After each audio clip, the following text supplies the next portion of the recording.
English is not my first language, in case you find some fault. Sorry. For context, I, 23, broke up with my ex, 31, about 1 year ago. We last about 3 years, lived together 2 months. Well, together and with all his family in his city. Things were not good, neither with him nor with his family. I'm not going to go into the details of 2 long years in which I stopped being me and became a shadow of the person I had been. I managed to get out of that abusive relationship, in which his parents and sisters and brothers participated. Of course, when I had 7 people telling me that I was to blame for the situation and that I deserved what had happened, I believed it. But that's not the point here. Just a brief context. 2 days ago my ex's new girlfriend, 21-22, I guess for her Instagram, texted me. She noticed that my secondary account, inactive for about 3 years, was still following my ex, and she started writing me nasty words that I won't repeat. I didn't look for her to tell her anything, because I had no idea she existed. I blocked my ex from all my social networks when I left him, except for that one, apparently, but I don't even remember the damn password. I don't know if I would have done it if I had known of its existence. Probably not. She probably wouldn't have believed me either, like now. However, I didn't get into the discussion. Actually, I didn't answer any of those taunts or bad words, but I did warn her to get out of there. I don't know what story they told about me, but I don't care too much either. At this point, I'm just grateful that I was able to get out there and be free of all of that. So, she started sending me audios that I didn't hear. I simply repeated to her that, for her sake, she should get out of that relationship in which everything now seemed wonderful, before she found herself working to give them all her money, also doing all the housework and taking care of my ex, his father and his brothers because they are men. I also warned her not to buy my ex's good mask. He's not a nice guy, he knows how to lie, he knows how to manipulate, he knows how to make your life hell while keeping you tied to him. I warned her of that he would become abusive. I feel like she didn't want to read anything I had to tell her, but I hope that at some point my words will click in her head. For her sake, I hope so. Now, my best friend was with me when this happened. We'll call her Betty, for her anonymity and all that stuff. We were meeting another friend and they didn't say anything at first, more focused on their coffee and gossip, until I reported that I had warned the new girlfriend and Betty seemed annoyed and told me I shouldn't have warned her. Betty seemed to even defend him this time. Betty knows the whole story, so I was surprised and asked her why, but she just started saying that I had to learn to forgive and let go.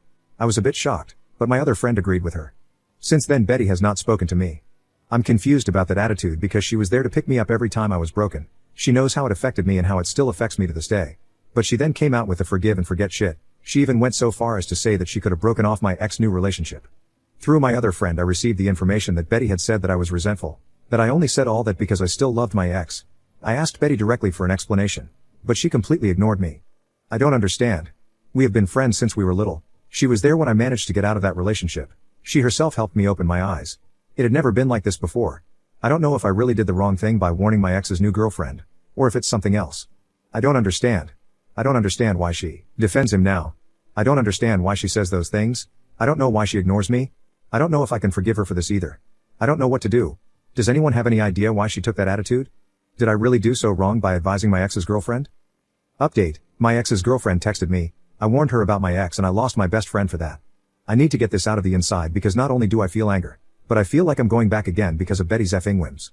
I feel the faults. Again, English is not my first language and I am also nervous. Some asked me to update. They wrote to me privately asking me what finally happened, and even though I don't know if this counts as an update because I'm venting more than updating, I'll just leave it here. For those who don't know, I posted a post asking for help because I didn't understand my best friend's reaction when I told my ex's girlfriend to stay away from him. Not even a day passed. I found out they were having sex and that's why she defended him. Now, things got screwed up here. She started constantly trying to contact me, so I blocked her from all sides. She came to my family's house. I decided to stay there that night. I needed my mom and my mom yelled at her to leave or she would call the police. Betty even made it to Reddit.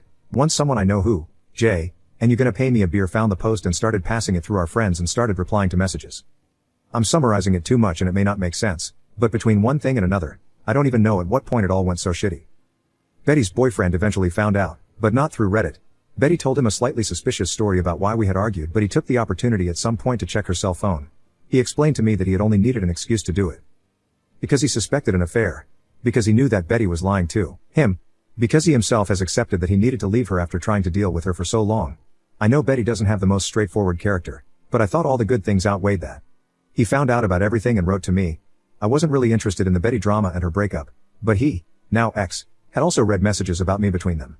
And I feel that I can understand why you would sleep with him if you were a piece of shit without morals, but I don't understand why the hell you would pass him pictures of me. You would talk to him about how I'm doing, about what I do. I couldn't continue reading the conversation, because I really felt sick. I have tried to get away from him in every way, blocking him, cutting mutual friends out of my life, changing phone number. I even cut and dyed my damn hair for good measure. And she just threw all of that away. Finally yesterday, When I got home from work and decided I deserved a nice bottle of wine, red of course, she came to my house. She started screaming, crying, banging on the door. I told her to go away or I would call the police because I didn't want to hear anything she had to say to me. She ignored it, so I called the police. And my mom, of course. She kept yelling that if she ignored her, she would make me listen the hard way. She said that I deserved what she had done to me, that I was ruining her life, that I had to forgive her. And so, for me, she dug her own grave. Okay, I can pass on some empty threats. I can even deal with the fact that now I feel insecure again, knowing that my ex can find me. I can be okay with all of that. I'll survive, I always have. But she then blamed me. She told me, in front of the police and my mom, that I deserved what my ex had done. She said that it was my damn fault because surely I had done something wrong, that there was most likely something wrong with me, that he with her was not like that, that he even cried for me when she showed him my photos. And I know it can sound silly, I really do, but after spending so much time in therapy, blaming myself, feeling inadequate, feeling like something was wrong with me, feeling like no one would ever love me because I felt dirty and damaged, that was the thing worse than she could have said. And she knew it. Because she knew how I had felt. And she knew that was taking a knife and stabbing again into a closing wound. So fuck it, Betty. I can't give details right now, but I just got out of the police station. I'm waiting for the complaint to be processed because I don't want to get involved in legal matters here. I don't know if could affect it in any way. I'm extremely lucky to have witnesses, support and the love of my family and friends. I'm hiring a good lawyer too. Well, my unrecognized and non-biological dad is doing its stepfather. He works in justice too, so he knows a lot more about all this than I do. I just wanted to get it off my chest before I went to work. I have that from here a long, hard and mentally exhausting process is going to start, because my ex is also involved. I would have left things as they were, but I feel like I can't just live taking other people's shit anymore. Maybe that was the message I gave at that moment, that he could step on me whenever he wanted without any consequences. But mess with my best friend to keep harassing me? Nope. No more. That was the last straw that made the damn glass explode. Fuck you too. If Jay passes the post again, and comes to you again, I really want to say that I hope you two have a hard time. And that you really feel something of what I felt these days. You said that I would end up forgiving and forgetting, for being too good. There is no forgive and forget here. Not anymore. They hurt me in the worst possible way. I'm just going to defend myself legally. I don't care how much damage this causes them. I don't mind ruining their lives, ending their careers. I don't care if that happens. Not when I don't even feel safe at home anymore. I should have done it when I left that hell, but I didn't even have the strength to support myself. Now I have it, and, fortunately for me or unfortunately for you, I also have the rage to carry you too. I am angry. I feel betrayed and hurt and I know I don't deserve it. However, I also know that I am not alone. I know it's going to be hard, but I go to therapy. I have an amazing family and friends who didn't hesitate to send Betty to hell. Despite everything, I'm fine. I'll be fine. As long as I have myself, I know I will be. And you guys, thanks for the private messages, for the comments and all the concern. Thank you for distracting my mind these days too, for the advice, the good messages of support. It really warmed my heart. I'm going to go to work, but my heart is racing and many things are on my mind. I just hope I can say it's all over soon, although the judicial processes will take time. Much love and health to all. Blackheart. Edit, I didn't said here, but my ex was an abuser. Not going to spread the details. Final update. First, I want to clarify a couple of things that were repeated by message. If I have such a wonderful family, why didn't they help me get out of there? Because they didn't know. Mom was hysterical by the end, ready to take a 2-day drive to find out why the hell I ignored most calls or why I didn't come home for vacation. I only came home for 2 weeks, alone, and it was very early in the relationship. I don't know if I mentioned it at any point, but Mom calls me Mrs. Independent for a reason. Asking for help wasn't something I normally did, but I'm learning how to do it. Why did Reddit delete your last update? It did not. I deleted it. My lawyer recommended that I do it due to the legal processes that were taking place, so I deleted the last one and decided to wait. Now to the latest update. And honestly the end of all this crap. My grandmother wanted to be grandmother of the year and she adopted Betty, not literally, so they lived happily together. I don't remember who commented that misery loves company, but that's right. I have not had contact with Betty or my grandmother, only what my mother has told me the few times she has spoken with them. Asked for the update. Betty decided not to go through with the pregnancy once her parents got in the way. I know she was taken away a couple of days ago, finally, and my grandmother is trying to talk to me again, but honestly I'm too emotionally drained to deal with her right now. As for the rest, everything has been as good as it could be knowing that my ex knew, from Betty, where I live, where I work, what my hours are, what I look like now. I've been, despite therapy, effing paranoid. I think I was right not to go into too much detail at the time, but I was also asked about the abuse I mentioned. I don't want to delve into that now. I've managed to sleep, thanks diazepam, for 9 straight and full hours and I feel fairly good enough not to want to spoil it. I managed to flee that house with nothing more than what was necessary and my life hanging by a thread. All my things were burned, clothes, my computer, my books, the few family photos that I had taken with me, but Mom says that more was lost in the war in Cuba and that none of that matters. The only thing that matters is that I'm safe, At home. With her. Is right. And not a day goes by that I don't regret not calling her when I was in trouble. But that's okay. Because the therapy is helping me a lot to forgive myself. It's been long and there are days when I still feel an almost irrational hatred towards myself. But as my therapist says, one step at a time. Now, I'm only updating for one reason. It's all over. My ex was found dead of a cocaine overdose on Thursday. Whether I'm a bad person or not, I feel that now I can breathe in peace. I just feel relief. Pure relief. I feel like there is no more walking around constantly looking over my shoulder. No more turning in the stomach for hearing the doorbell of my house. No more fear. I can't feel anything negative about his death. Just relief. And it's completely fine. Because in fact yes, it absolutely relieves me. I can only thank life over and over again because everything is over. It's over. My gosh. I can't even describe the feeling I get writing this. It's been a time of absolute rubbish. Ever since this all started.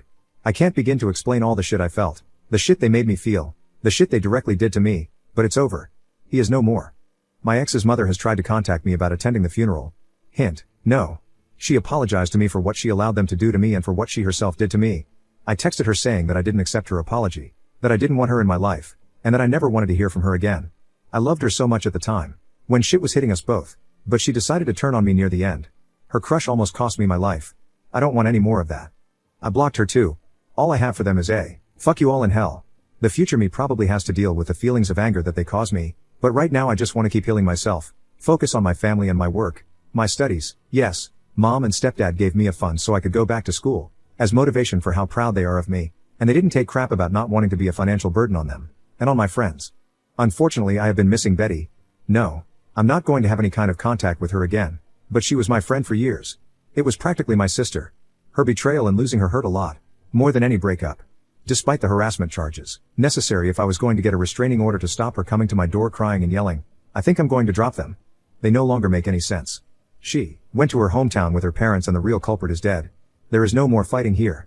And gosh, I'm glad I don't have to keep fighting over any of this. Bloody relief washes over me every time I think it's over. Because, God, it's over. I'm going back to being me.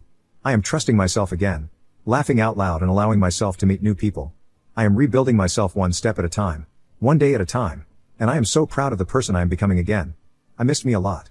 To S. Damn it. My partner in crime. The great golden retriever that my first post brought into my life. Someone who with his beautiful soul became a real friend to me. Thank you. Thanks for being here. Thanks for having one of the most loving hearts I've ever known. Thanks for making me laugh. Thank you also for teaching me to improve my English, even though I'm back to using the translator. Core too much. To A. I've never met anyone quite like you. My book Dragon. Reading a story similar to mine made me feel less alone. Thank you for supporting me and for the encouragement. Thanks for being you. The world needs more good-hearted idiots like you. If I get something good out of all of this, must have the people who accidentally slipped into my day-to-day, like you. Thanks. To all those who wrote to me during this time, who cared, who told me about their experiences, who took the time to give me their opinion or offer me their points of view, to everyone who sent me photos of their pets, thank you very much. There were many messages and I appreciated each one of them.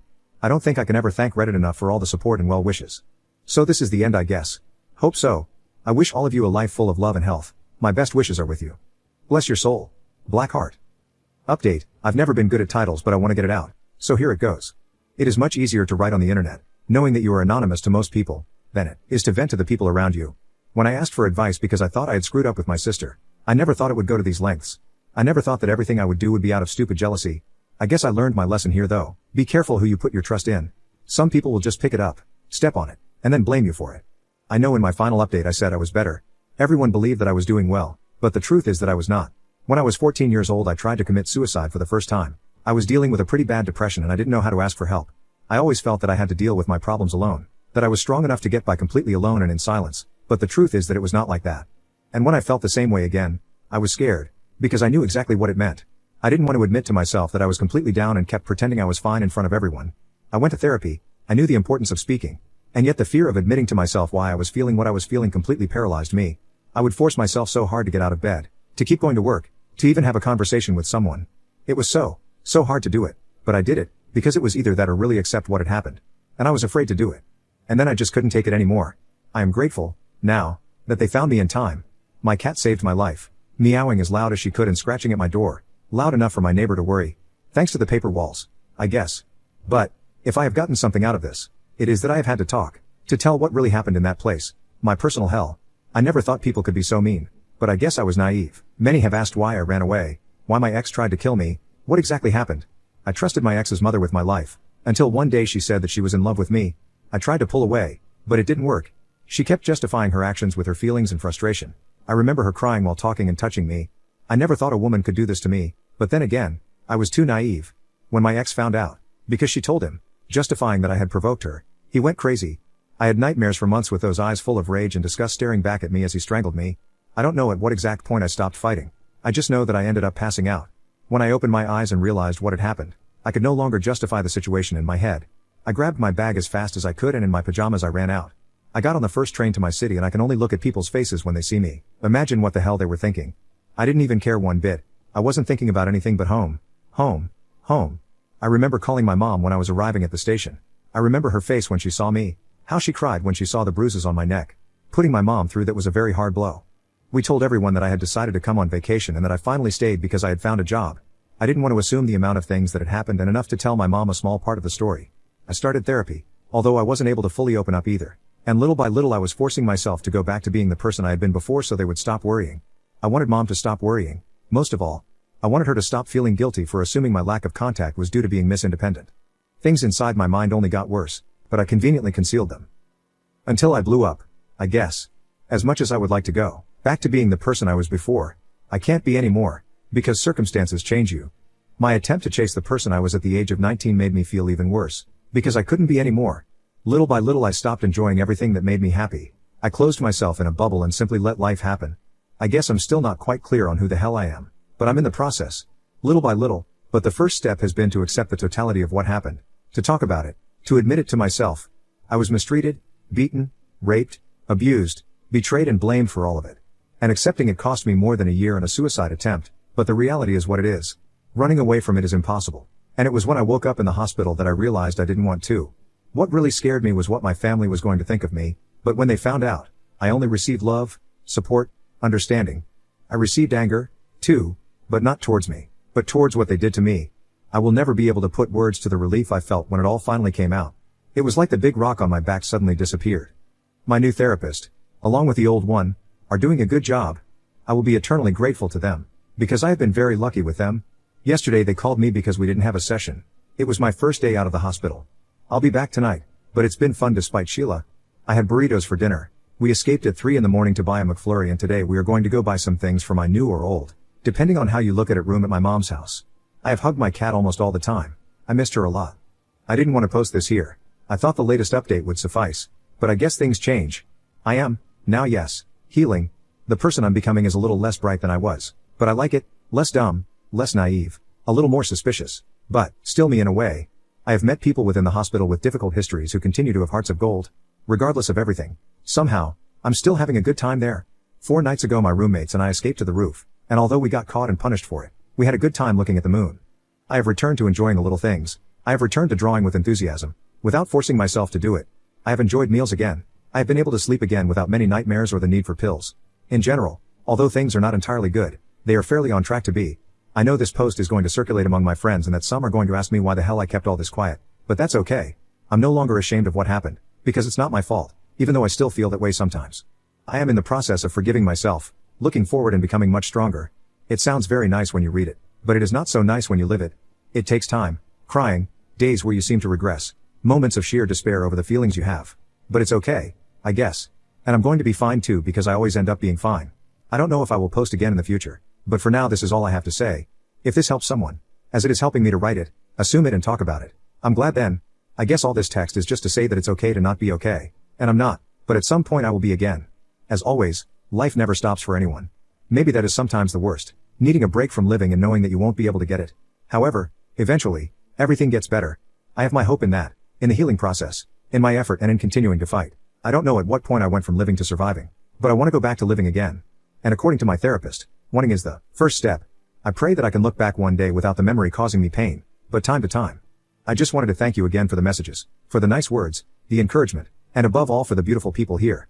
God knows how much I have appreciated each message and response loaded with love and good intentions. Now, actually, I'm going to have a coffee before I go shopping for emerald green sheets for when I get back to my mom's. My stepdad ordered a huge bookcase for my books and he's going to put it together for when I get back. And my brother is already moving things in his room to make space for a new puff for play Minecraft together.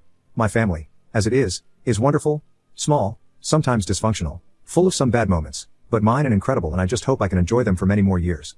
So that's all. Thanks for everything. I hope life is good for you too. I hope that all the good intentions that come out are returned with good deeds for all of you. Thank you.